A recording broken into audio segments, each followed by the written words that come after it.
Yes, hello everybody. How you guys doing? I hope your day is good. Thank you for tuning in to us today. Um, like always, we'll just ask you to invite as many people as possible. Help us share our videos and just help spread the news. You know very well that YouTube doesn't spread our videos, so we depend on you to do the sharing. They also don't send out notifications. So for some of you who have not been receiving our notifications, that's the reason why you don't receive the notification. But it's okay. Just go ahead and subscribe if this is your first time, and make sure you hit the notification bell when you do so. All right. I know everybody. uh, People get confused. People get confused when they see me do what I do because sometimes they think that they should come to you and take excuse or take permission before you do whatever you want to do. But you see, just like I like people, I like to give people room to do what they feel is best for them. I appreciate it when people also um, understand with me when I do what I do. The past few days, anybody who is sympathetic to the Biafran struggle, anybody who is an Igbo person, anybody who is tired of what is going on in Nigeria, genuinely tired of what is going on in Nigeria, you will understand, or you will understand how every one of us is feeling, including me. A sense of anger, a sense of disappointment, um, but for a lot of people too, it's a sense of fear. And what we're trying to do through our broadcast, through some of the things we do, is to help. People need help. We need to help shake you out of your fear. That's what we're doing now. We need to help shake you back into reality because we don't understand where all this your fear is coming from. A lot of you, once you saw Ikonso as the title of our program today, a lot of you are not going to tune in. You will see a lot of you will be afraid of tuning in because you want Chidi, you two, you're talking about this Ikonso, but they say the guy is like this. They say the guy is like this. Chidi, this thing is getting too serious, so you have to be careful. You're right. It is getting too serious. And my problem is you, who does not realize how serious this has gotten.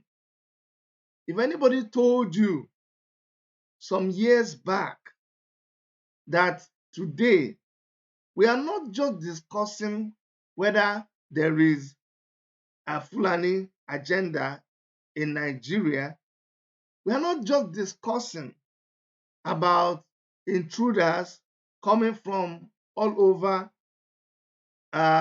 countries in the sub-Saharan region into Nigeria. If anybody told you that right now, we will not just be discussing about kidnappers and terrorists coming into Nigeria, but we are just discussing now which village, which attack, which kidnap, would you have believed it? This is like we started shouting this thing 5, 6, 7 years ago. And the amazing thing is that you today, you still don't see how serious this has become. I'm amazed. I'm really shocked. I don't know what it will take you to realize that this is serious. Okay? And it doesn't matter how you want to approach it. I will give you a listening ear. I will broadcast it. I will rebroadcast it. As long as what you're doing, what you're saying is in line with all of us, what all of us are saying. Most of us who are in this struggle. And what is the basic struggle? What is the common denominator in this struggle? It's the fact that the leadership of Nigeria has been colonized, it has been taken over, and the people who are running it have a clear agenda. And from when we started talking till now, they have only continuously reinforced themselves. The whole security architecture is 90-something% controlled by the Fulani mafia. You know that, don't you know that? What else do you want us to tell you? Just look at what happens when one of them have an issue and see how they treat it, see how partial they are. It will tell you that there's an agenda. So I hope that little explanation has made you understand why I do what I do. And now let's come back to Ikonso. Ikonso is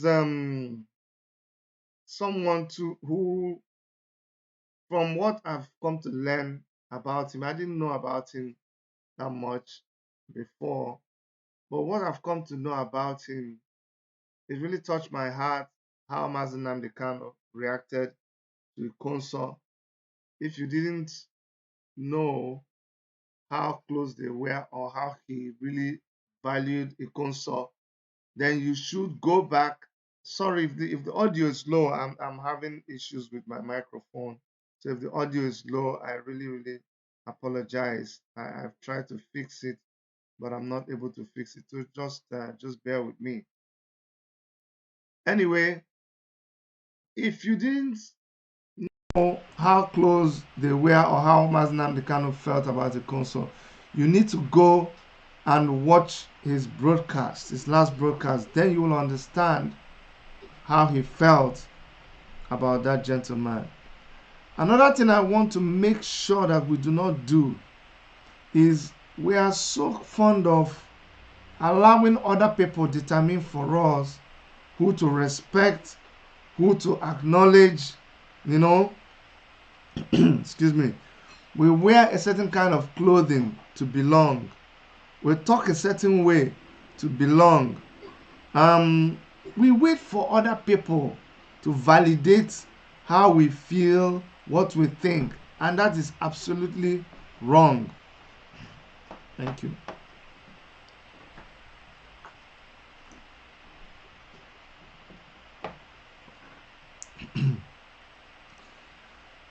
I remember when they invited me for a chieftaincy title in my community, and a lot of my friends said, "Oh, Chidi, no, you can't do that. You can't do that. It's fetish. It's very fetish." And I was like, "What do you mean it is fetish? This is your community deciding to honor you, and for you it is fetish." I have been honored several times in my life. I have so many awards, certificates, this, honorary this, honorary that.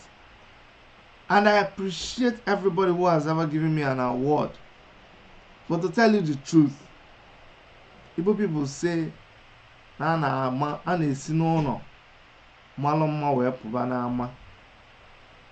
is equally what the English language means when they say charity begins at home. It is when we see your status with your community, we will use that to judge whatever you're doing to the ask, because your community knows you very well. So if your community does not recognize you, forget about every other thing that anybody tells you outside. So when they talk to me about the chieftaincy thing, initially I was like, and I won't lie to you, I said, "No, but I'm a pastor. They will say it's a church thing. Church people will say, Chidi, are you now going traditional, this one, that one?" But then later, when I reasoned, I saw that no, this was a big honor, and I accepted it. What am I trying to say? I'm trying to say that the way we see people should not be determined by what other people do out there.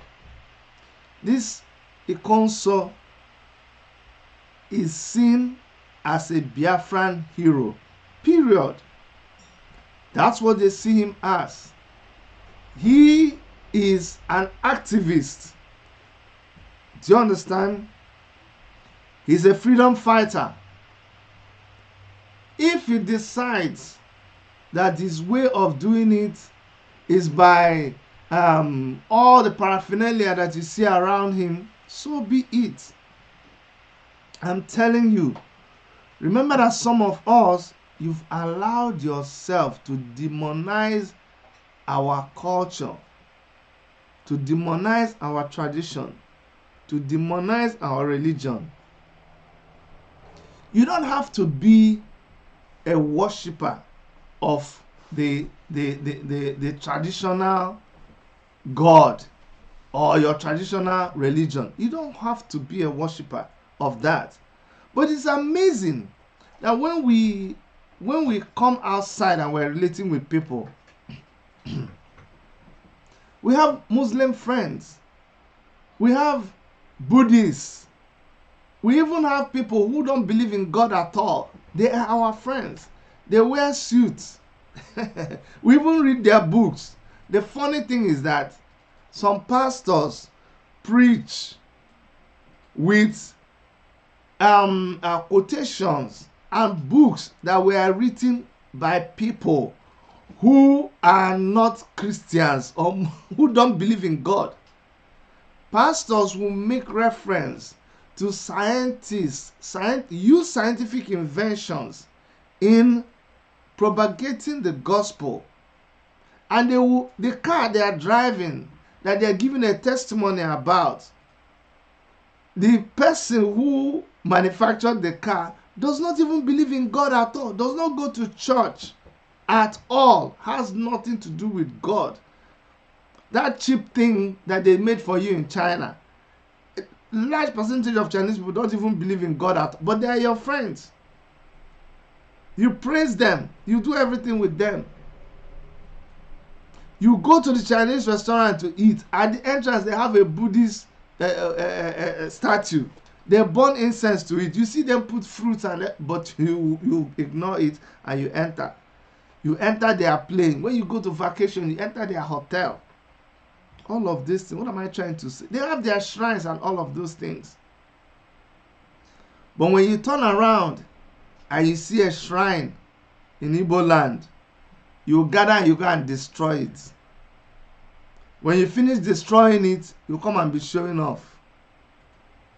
But when you sneak and you come for a holiday here in Canada, we will organize tour for you. And one of the tours, you go to what's they call that place? The Toronto Museum. When you go to Toronto Museum, you will see things that they picked from shrines in Africa. You'll be taking picture. You'll be reading it. You come and see, come and, hey, this thing came from Africa. Ah, this is the famous, this is from Arochukwu. Say, you take picture. You pay though, you pay to enter museum and see that thing. You see, this is the level of foolishness and ignorance that a lot of us suffer. That is not even what I wanted to talk about today. But that's just to show you that you have to be careful when they pick the negative things about this about Ikonso and they show Ikonso and they show you. Don't run with it. First and foremost, this is a young man like me and you who suffers the same maltreatment, the same marginalization as every other Igbo man, including me. This is the same man who got angry with what is going on in Nigeria as a whole. And he decided enough was enough, like every other person. At the time when Mazi Nnamdi Kanu took up arms through ESN. It was no longer a hidden thing. No, they are not hiding it. Why do you think we are talking about it openly?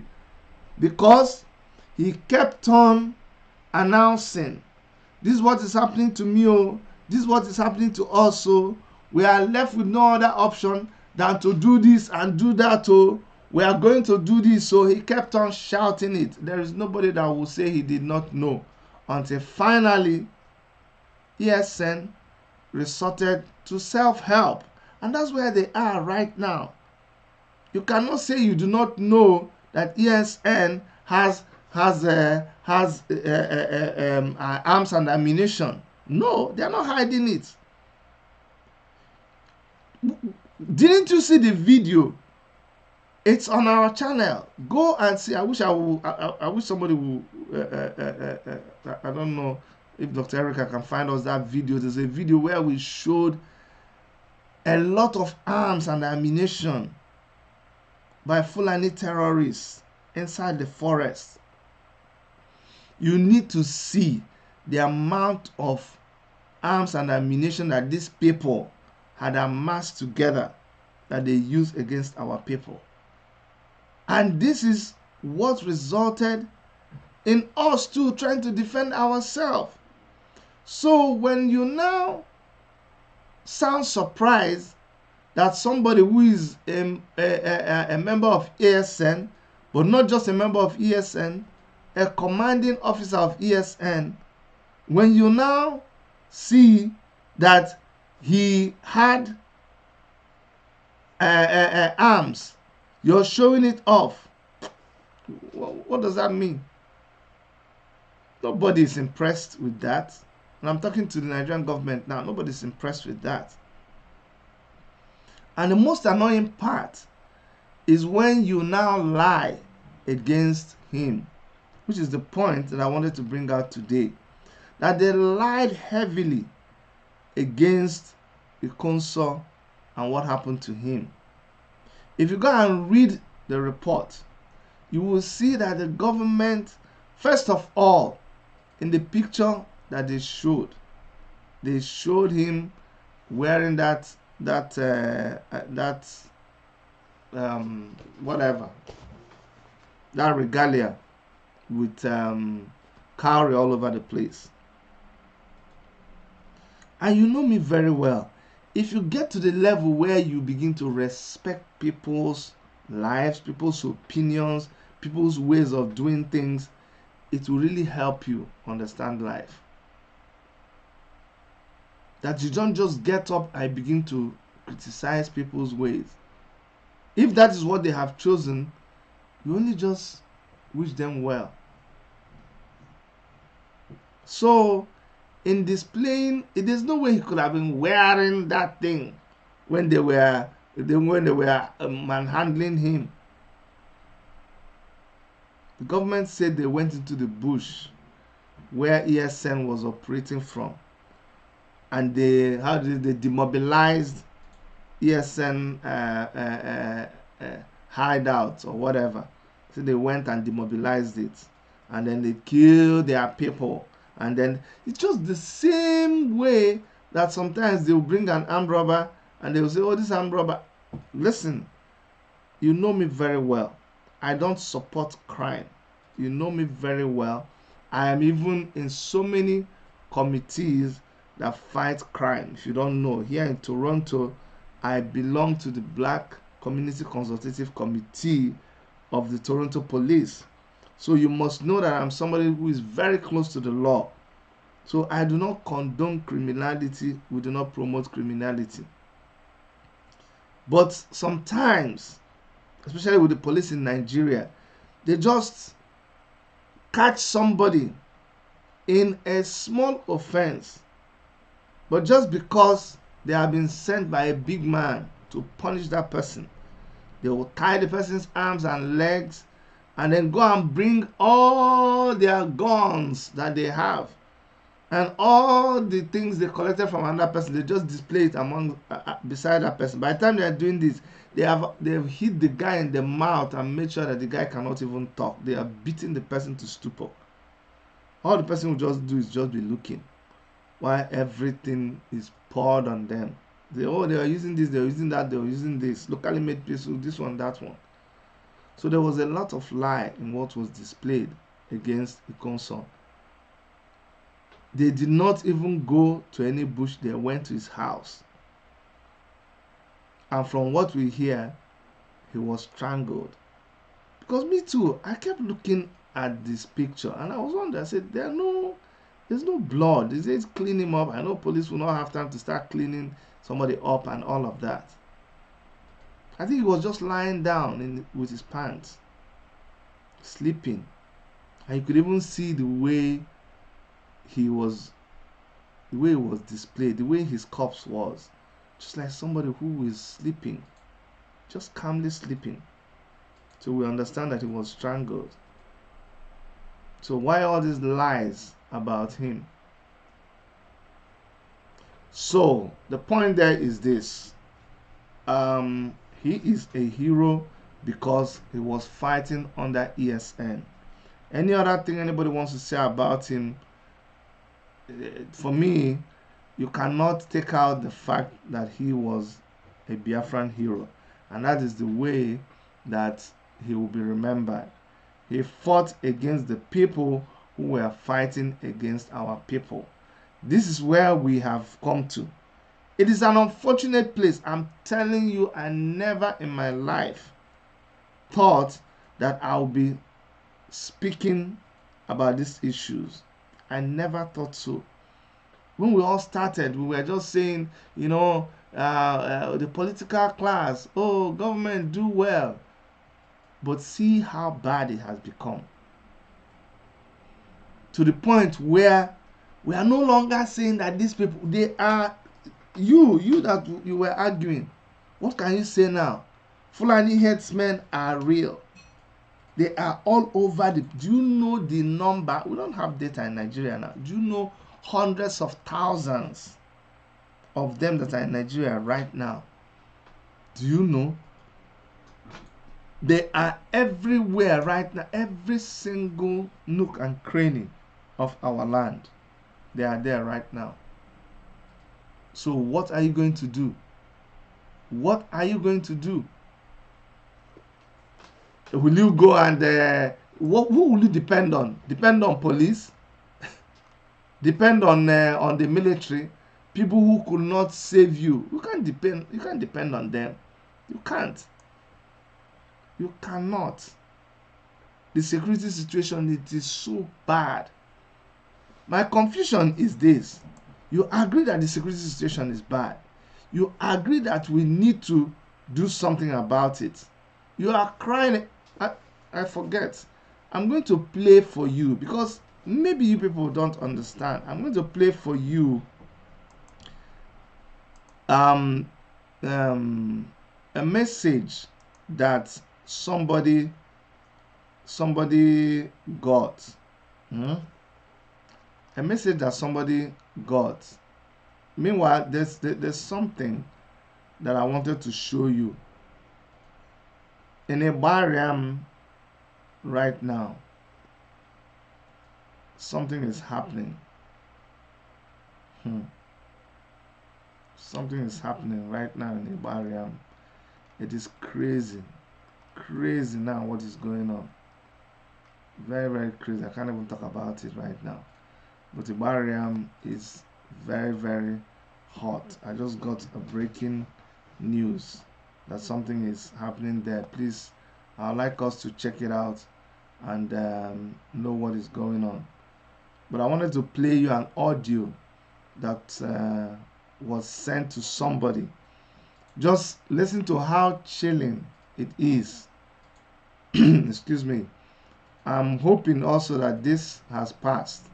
I don't know the current situation of things, but I guess the family was spreading this around. So don't say that it was from us that you heard it first. It is there online spreading. I was asking why are they spreading it, and the person says, I don't know. I think the family wants people to know. But listen to the interaction between the kidnapper and the family of the person that they kidnapped, to show you how terrible these things have become in Nigeria. So listen. Oh, what's going on? I'm going to play you that audio. It's important. Maybe I'll play it from my phone. I want to play it direct from the internet so that you can hear the quality. It's a better quality when it is played from my desktop.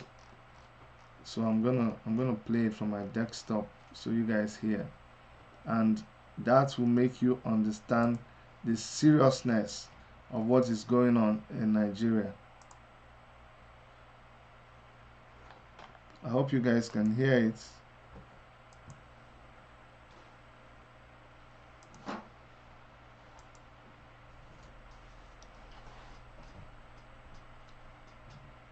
Okay, you guys can't hear it. Okay, I'll play it from here.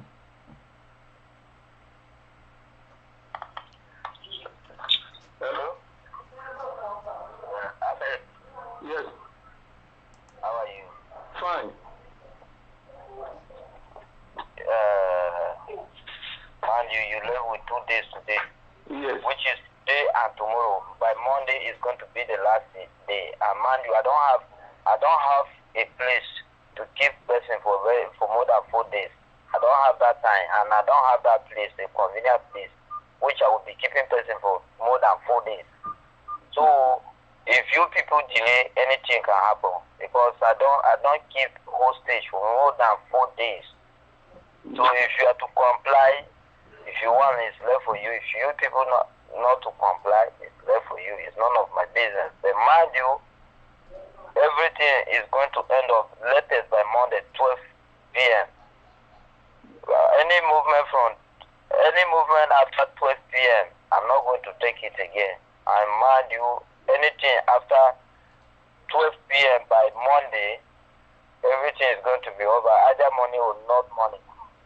Then now you have to choose one thing. If you want to save her life, you better do it. If you don't want to save her life, it's none of my business. I don't know her. I don't even know her value. Whether he's no longer more alive, I don't know her value. You people, you are the one who know her value. So if you people wouldn't mind to come and save her because of that little amount that I have motion from you people, then it's left for you. It's none of my business. Yes, sir. I've heard what you said.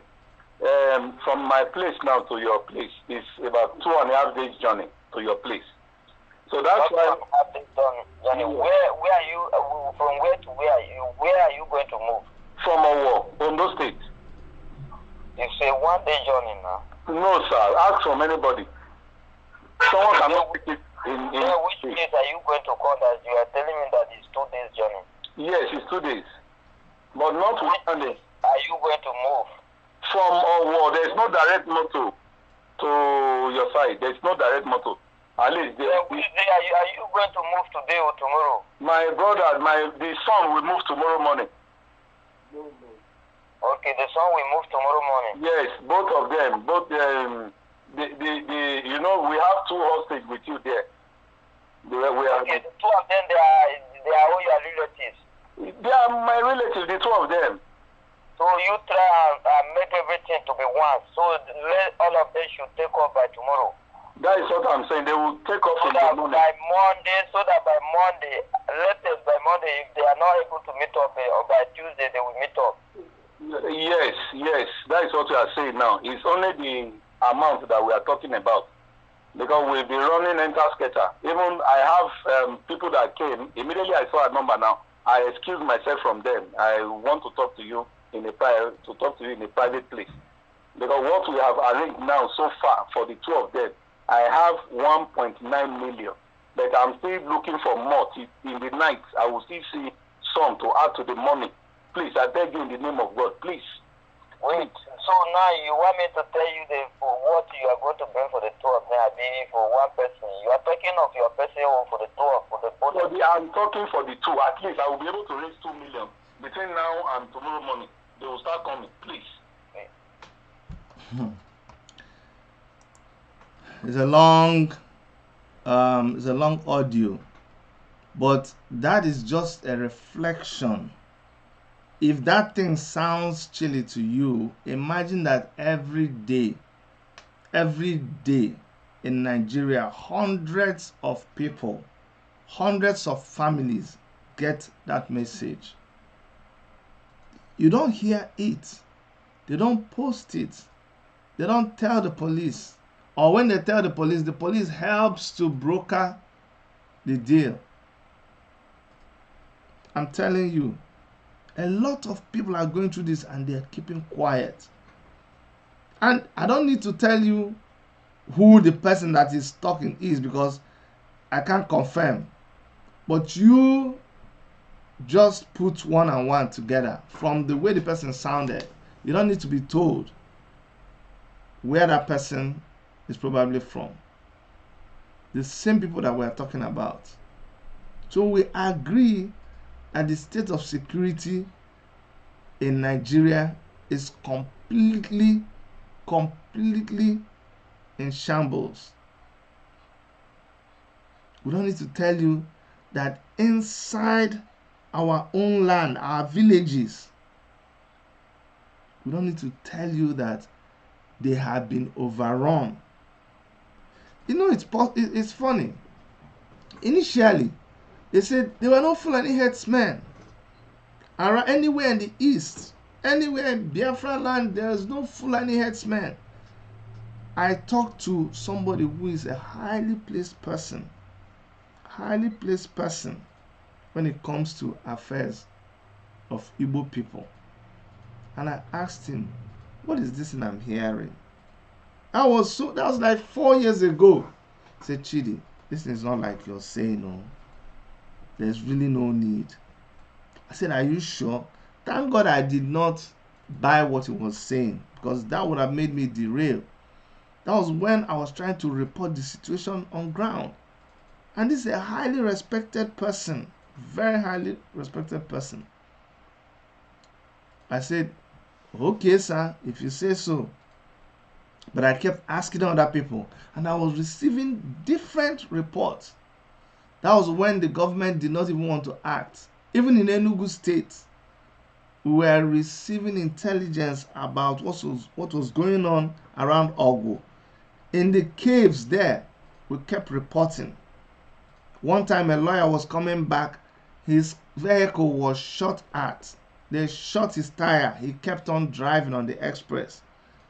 And this is not less than 1 kilometer from the army checkpoint in front of UNTH Ozala UNTH Ozala in Enugu, which is my own village. This man reported to the army people. The army people say, they know you no die now. What do you want make we do? And the guy was shocked that army people would be like less than 1 kilometer from when it happened, and they would have heard the shots, and yet they didn't even feel perturbed. He was lucky to have escaped with his life. So it was confusing to me that all that time there was a time we talked about that they said they saw helicopter dropping arms and ammunition in the bush. People say, "Show us the video." And this was Nigerian army helicopter around Enugu. Later on, the army came and said, "Oh, they are doing it must have been whatever training that they were doing. That when they are doing training, their planes fly low around these areas." But it took how many years later, when a family had their person kidnapped and they put a tracker in the bundle of money that they give to these kidnappers, that's when they followed them. You see, their own move, not the Nigerian police, not the Nigerian army. It was this family that put that tracker, and then they now told police, "See where these people are, see where the tracker stopped." That's when they now went to the same place we've been screaming that something has been happening, and they found that this was a hideout. They saw where they kept people. They saw different caves that they were using. And then that's when the state governor came there and did a photo op, and there was video. The governor has said they should. Do you understand? So we know about all this insecurity, and yet We don't want to support when somebody has finally come up with a solution that matches our enemies, fire for fire, power for power. This is no longer a time to be talking diplomatically. This is a time, but if you want to remain alive, that is, if you want to remain alive, this is a time for you to talk like you understand the situation. It's not a time to be picking your words. It is a time to realize that people are going to perish if you keep quiet, because your enemies, the Fulani headsmen, they are not joking. They are in your forest, they are there. That's what they want to be. The Fulani headsmen terrorists, that's where they want to be. They are not moving any inch. And if you dare to go to your own forest in your own village, they will kill you. They are not joking about it. So why should you be joking? Why? You started fighting with someone. You brought. You say, okay, let's do just boxing. You thought it's only boxing that people are doing. When you enter the ring, the guy pulled a knife, pulled a gun. What are you going to do? Tell me what you're going to do. You will not run out of the ring to go and find your own. Unless you just want to throw in the towel and just say, no, I'm not fighting again. You just take over. So, for some of you like me, who you call yourself, I don't know, bureaucrats, intelligentsia, the scholarly, intellectual, whatever you like to associate with yourself in order to give you a class above other people. But that's not me. But in your mind, some of you just think that is where we belong there. We are not like all these riffraffs. We are not like all these people who can't even speak English. I'm trying to help you to open your eyes and begin to treat people differently. Ikonso doesn't have to wear a suit to impress you or for you to know that he's a hero. He doesn't have to dress like Rambo. He doesn't have to be driving a big motorbike. He's just driving that is bicycle, that is motorcycle. He doesn't have to go to your church. He doesn't have to go to your mosque. He doesn't have to go to your Buddhist temple. He doesn't have to go to Guru Maharaji. He is in his own temple, worshiping God the way he has chosen to. That is freedom of association and freedom of worship. It is his fundamental right. You cannot judge him on that.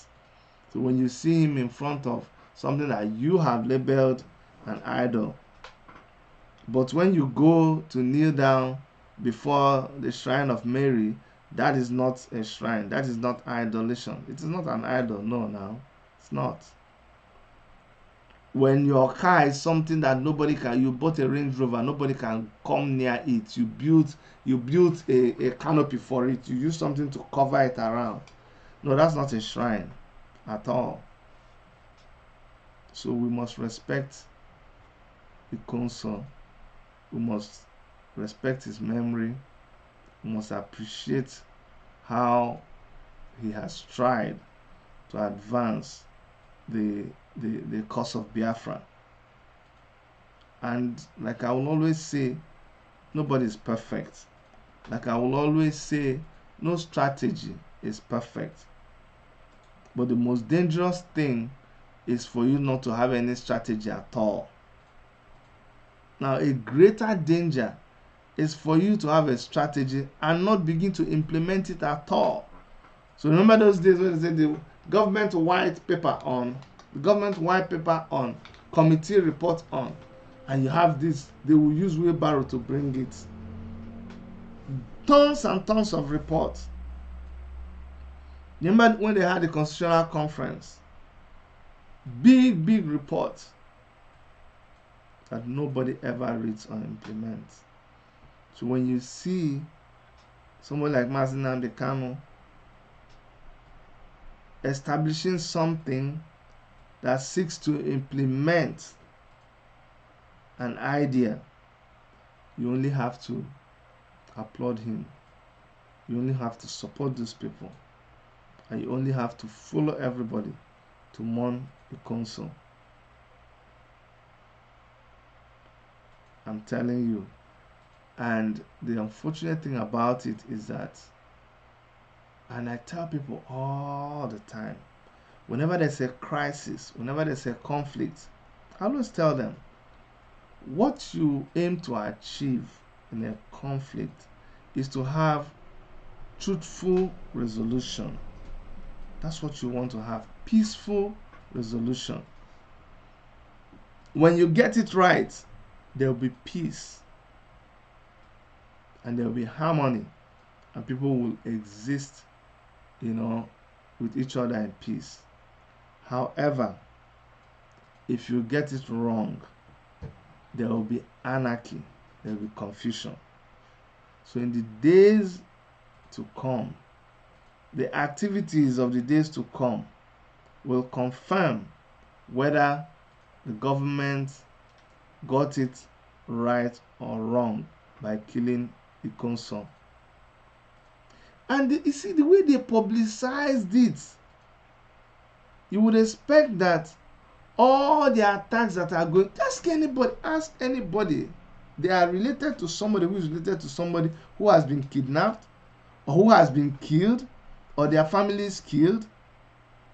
So if we all know these things, and when the serviceman removes his uniform, he's an ordinary citizen like me and you.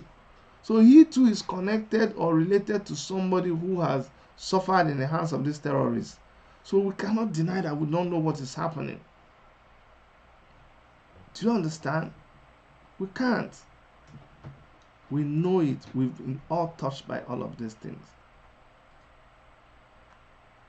And yet we choose to just go about the way we go about these activities. You parade Ikonso, portray him as a criminal, show that, he was wearing a juju, he was wearing a juju shield and it did not work. And yet you don't parade the kidnappers. You don't even catch them. The kidnappers, you don't catch them. The terrorists themselves, they even tell you where they are. You don't go and storm them. Every time there's a killing, it happens for hours. Hours. You hear that they called the police commissioner didn't come out. When you come to stop, look at ordinary protests. When we do protests, Revolution Now protests, when we even gathering to do a meeting, the police will land in that place, 5, 6, 7 vehicles loaded. But when you hear that there's a Fulani herdsmen attack, you will not see anybody. You will not hear anything. You will not see anything at all. It's crazy, man. Very, very crazy. I just say, may his soul rest in peace, and the struggle will continue from whichever end that struggle is continuing. That struggle must continue, and I urge you to just pray for everybody. I'm telling you, I just urge you to pray for everybody. What the government is doing doesn't make sense. If by now you don't understand what we've been saying, I just pray for you. There's this thing by somebody, and just to show you that maybe it's only you that is still not understanding where every other person is. Every other person understands that what is going on is not acceptable. I will show you. This was a tweet that somebody somebody tweeted. Okay, just to show you the double standard in Nigeria. And these people, they like it when you keep denying what is happening, because it keeps them doing what you're doing. Look at Shekau and Boko Haram plus a certain Pantami. They are given the opportunity to be repentant. Terrorists openly wield weapons in the presence of security forces while negotiating with northern governors. The terrorists, when they are negotiating, they come. Remember, there's a law: shoot anybody at sight who has AK-47. But when the terrorists come to negotiate, they carry their weapons. The northern governors will be there. But Ikonso was killed in cold blood. He was a vigilante, not a terrorist. You see, it's amazing how you quickly give a dog a bad name because you want to kill that dog. You just say, instead of calling it Bingo, you say you egg eater like you, egg eater like you. This is just because you want to you want to kill the dog. That's why you're calling it egg eater, because you know that's not his name. That's not its name. You just want to give it a name that will give you an opportunity to kill, so that when you kill it, people will say, "Ha!" People will, you justify that killing. That's all you want to do. That's what you want to do. You just want to give it a name that will make it look bad. So you turn around and you say Ikonso is a terrorist, but you promote vigilante, but his own becomes terrorism. You just you just pick and choose. The person who is an acclaimed terrorist himself, the person who is not even hiding, is an acclaimed terrorist himself. You did not do anything. You forgave him. Even they've been all over the news. They've been defending this Patami guy. You will not believe it. The way they've been defending him.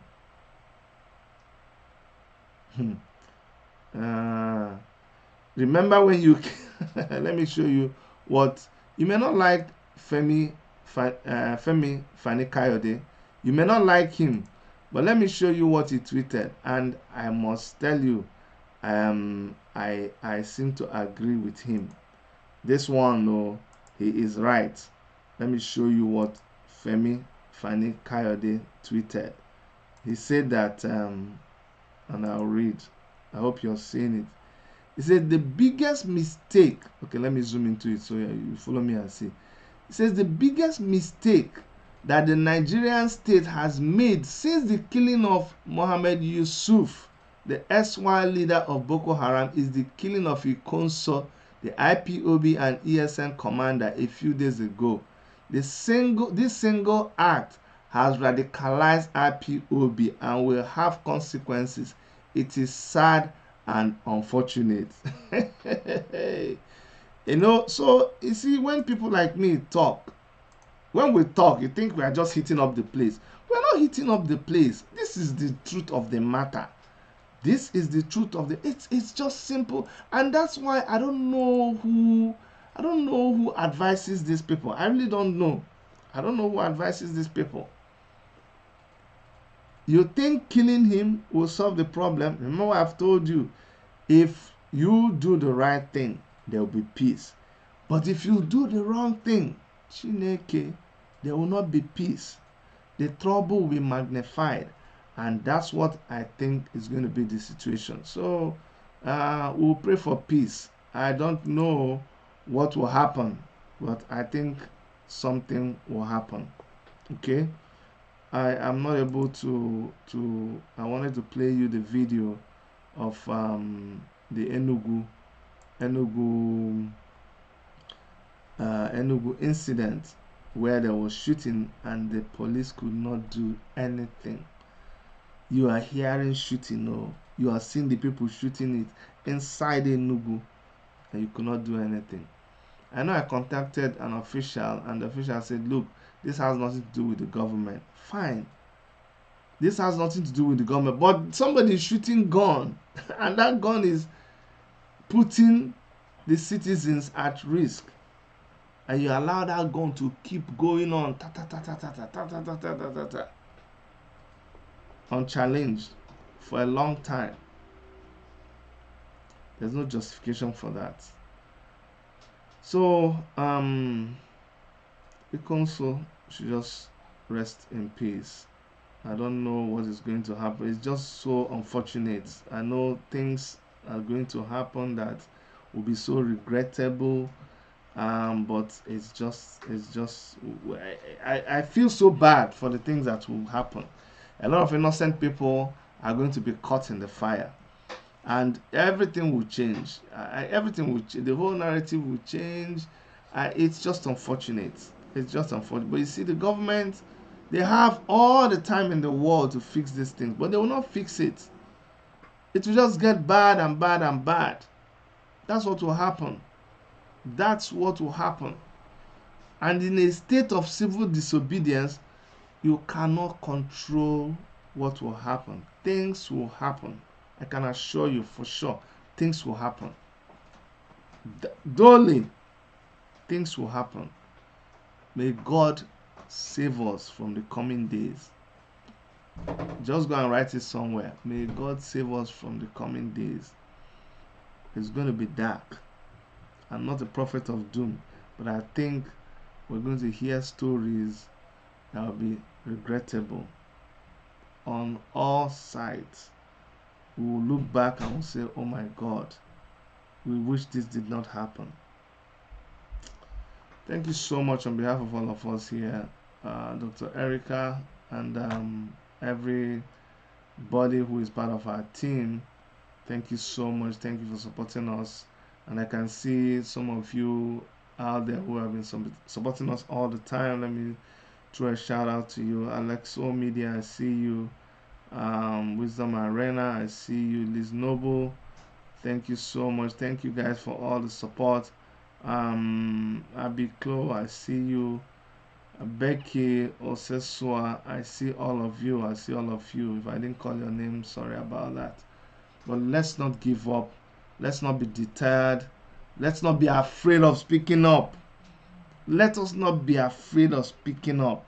I'm telling you, no matter what side of the aisle you are fighting this government, don't be afraid of showing your support to everybody who is. See, all our agenda may not be the same thing. But you see, the Oduduwa people have a right to be agitating for Oduduwa. The Biafra people have a right to agitate for Biafra. If your own, you say, is Niger Delta, okay, no problem, keep agitating. Middle Belt, keep everybody. It is your right, because the country failed a long time ago. It failed a long time ago. So it doesn't matter where you're agitating from. Take care of yourselves, and I'll see you guys very soon. Okay, it's really a very sad period for all of us, and may God see us through. Bye bye.